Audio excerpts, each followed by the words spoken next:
అమ్మ నాన్నలు అసలు.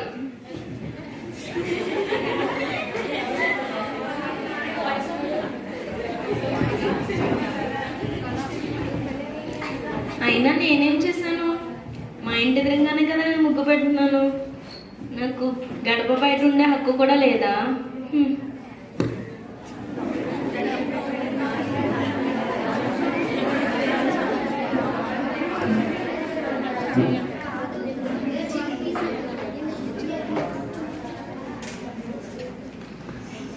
ఆనాటి రోజుల్లో కన్యాశుల్కం, పుష్పతి అయిన అమ్మాయి.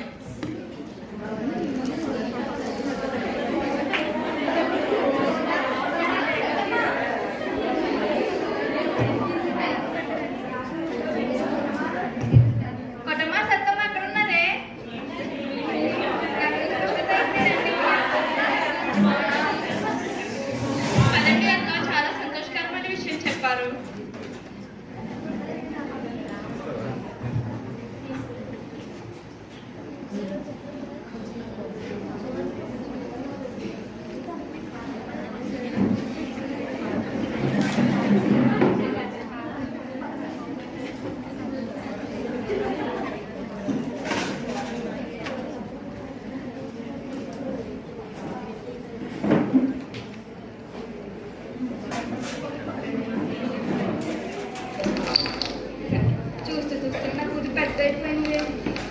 చాలా బాధగా ఉంది.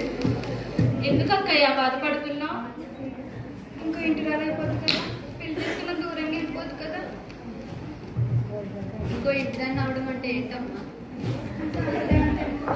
ఓహో, ఇది కూతురు పెద్ద మనిషి అయిందే. ఇది నాదే పిల్ల.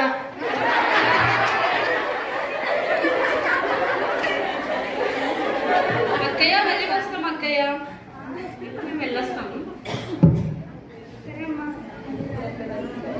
చెప్పినావు కదా ఇంకో ఇంటిదాన్ని అంటే ఏంటమ్మా? మా సాంప్రదాయం అంతేనమ్మా. పుష్పతి అయ్యాక నేను ఇంకో ఇంటికి పేర్చిపోతాను.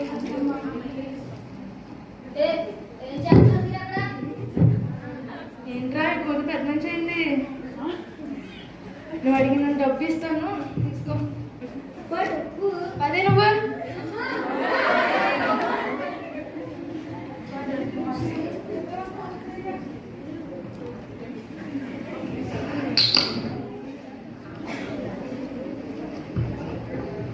అప్పటి రోజుల్లో ఒక త్రాగుబోతు భర్త, బాధపడే భార్య.